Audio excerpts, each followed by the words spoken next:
Hello and welcome to Badgercam RC.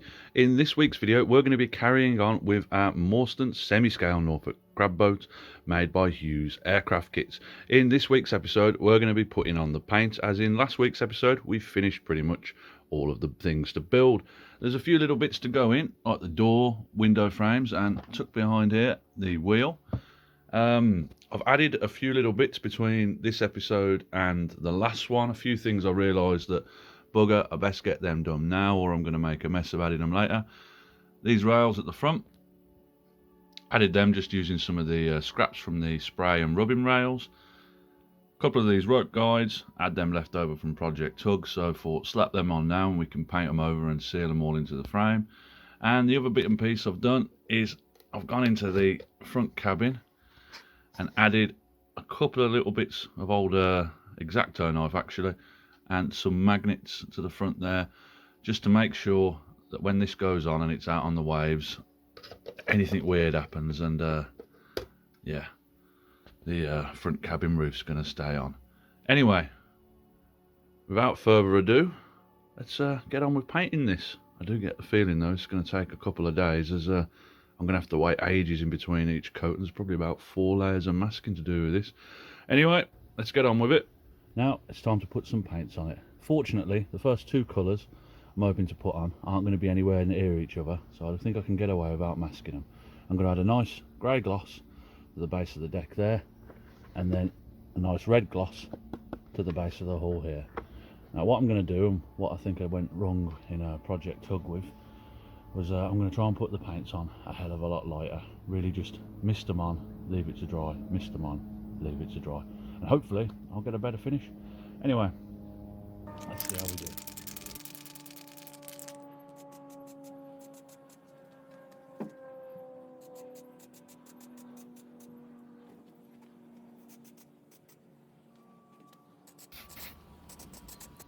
I know it looks a little bit drastic, but you can still see a few bits of the markings underneath, so the layer's semi-translucent.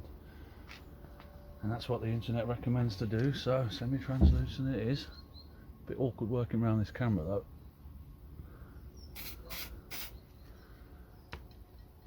Anyway, I think I'm going to stop and let that coat dry. Now, about an hour later, I'm just going to give that another coat of grey, then flip it straight over and go on to the red. Right then, time for the first coat of red. Just going to start off with a light misting and build it up.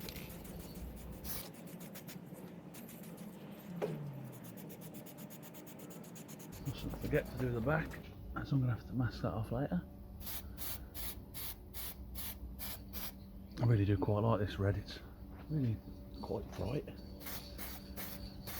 I spent so long painting model tanks and camouflage and green things. Sometimes it's just nice to work with a little bit of colour. This is it a couple of hours later. I think we've got about 3 thin coats on it. I'm going to add 1 more coat and then leave it to dry. And there's not going to be anything I can do until that's completely cured, as there's going to be quite a lot of masking tape for the next few stages of paint.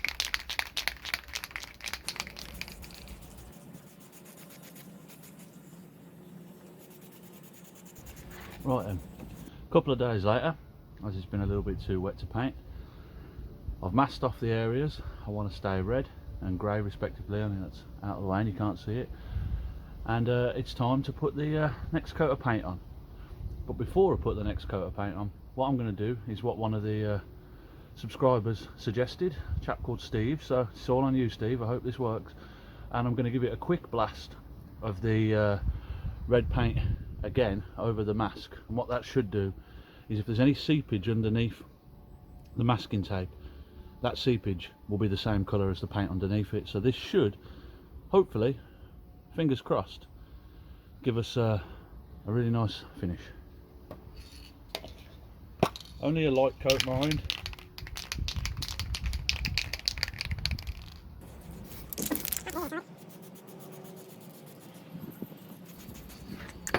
And there we go. Only thing we can do now is leave that to dry, and then we can get on with doing the next colour. Now, a short time later, It's time to get on with the main course. Same again as before, lots of layers of light misting as it cuts down on drying time and less likely to do anything strange.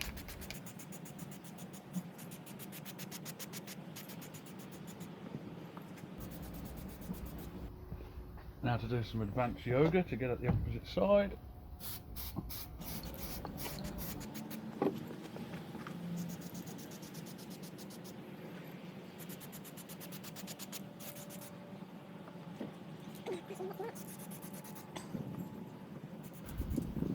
And that should do it for the first coat.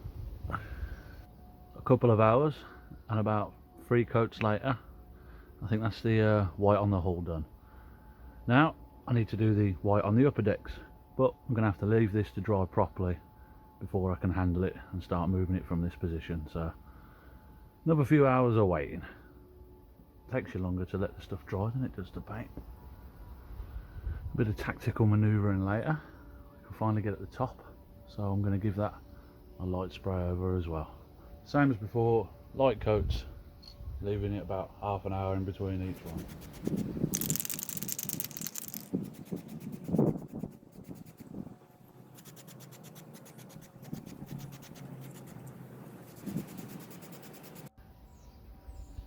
A couple of coats and 3 hours later, that's what we're left with.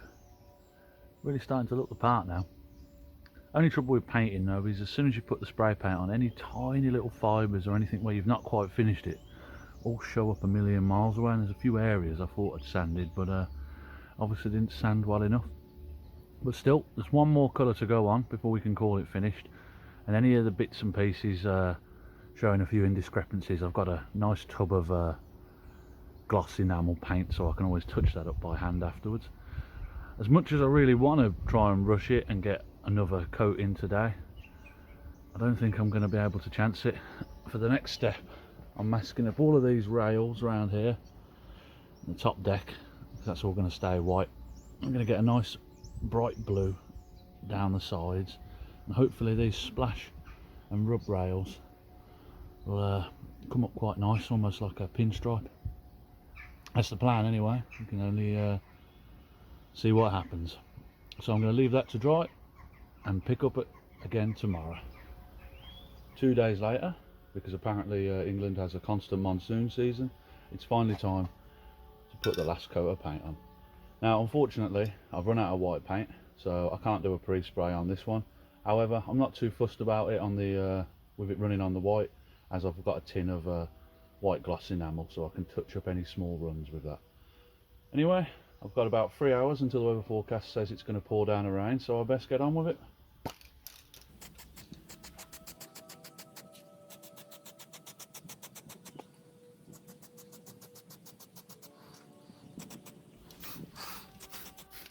That looks nice.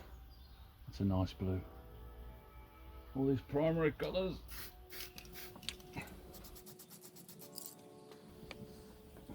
These pallets are actually really good holders for ships.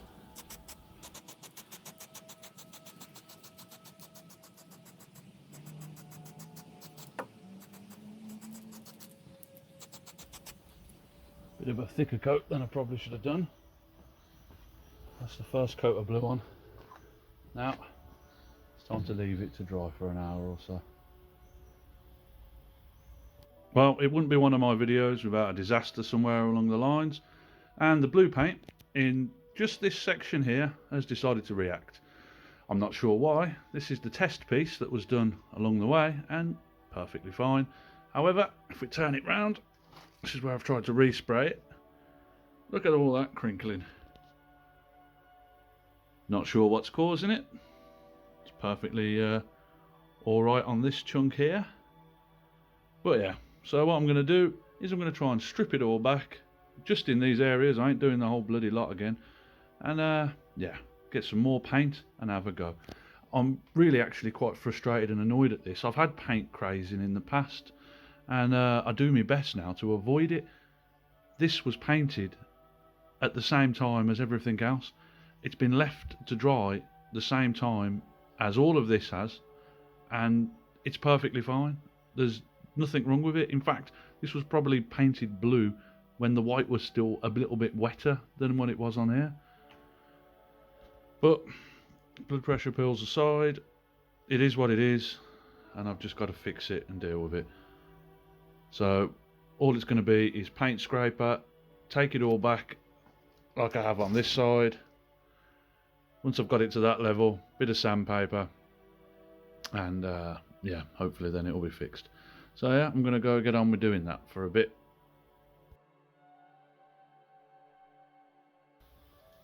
It's time to get that masking tape off.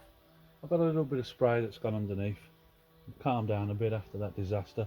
It's not perfect on the blue, but it could be better, and it could be a hell of a lot worse. Round here, I've had to take the masking tape off in order to respray it to get a nice crisp line. I'm just going to repaint that with by hand, but I'm going to have to do touch-ups on the top anyway now, so that won't be too much of an issue. Without further ado, let's get a little bit of this tape off. Don't want to leave that on longer than we should do.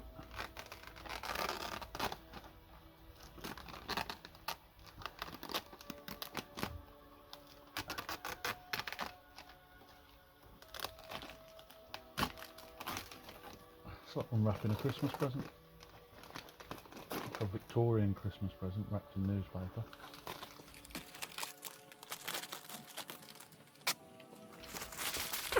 With my neck. Got a few bits of underspray there. Again, though, I did buy a pot of white enamel because I thought that was going to happen, so. Flip it round for this bit for you. See the other areas of underspray around there.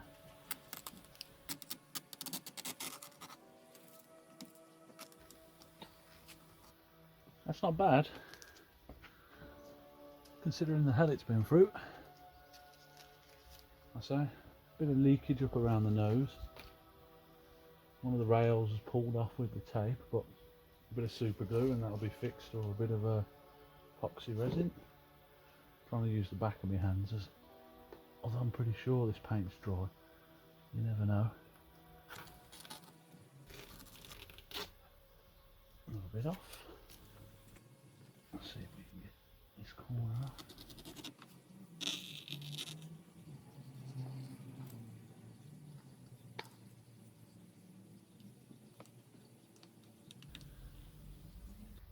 Still a little bit of tape stuck in there.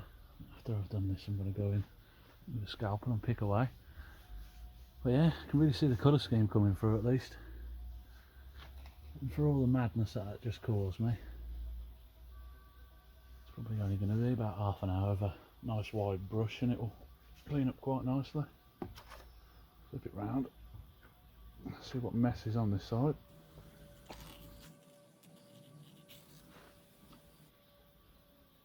Oh, this one's not so good.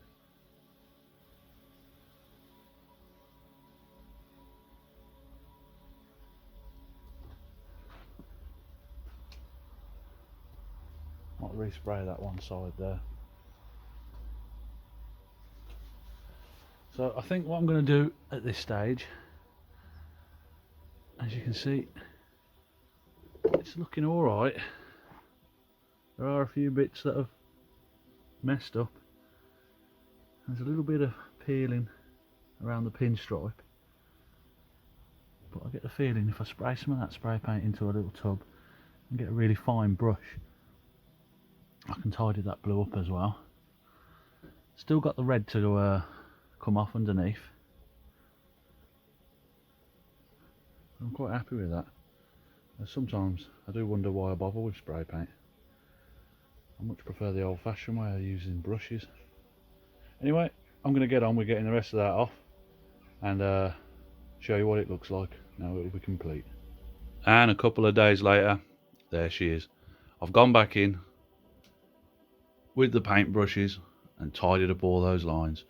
Unfortunately, the white I used to do a lot of the tidying up wasn't a paint match, so I've had to go over all of it again with a brush, but the finish is actually fairly good. I think I got to the bottom of what caused the disaster with the blue. I get the feeling the paint just hadn't dried properly. I was drying the boat in the shed and I was drying the back hatch in the house. And the weather is incredibly humid, incredibly cold, and incredibly damp. Believe it or not, this video is currently being filmed at 12 o'clock midday, and I've got the light on and the lighting's still terrible. But yeah, at least it's all done. What I'm going to do now is leave it for a good 3 or 4 days and let all of these paints harden up properly, and then go in and fit all the last details. As you can see, one of the windows I've popped in there quickly just to see how it went, but I really don't want to risk handling this boat anymore until everything's gone absolutely rock solid, which I'm going to give it twice the time it should do in these conditions. Anyway, as always, thank you for watching, and until next time, have a good one. Look after yourselves. Goodbye.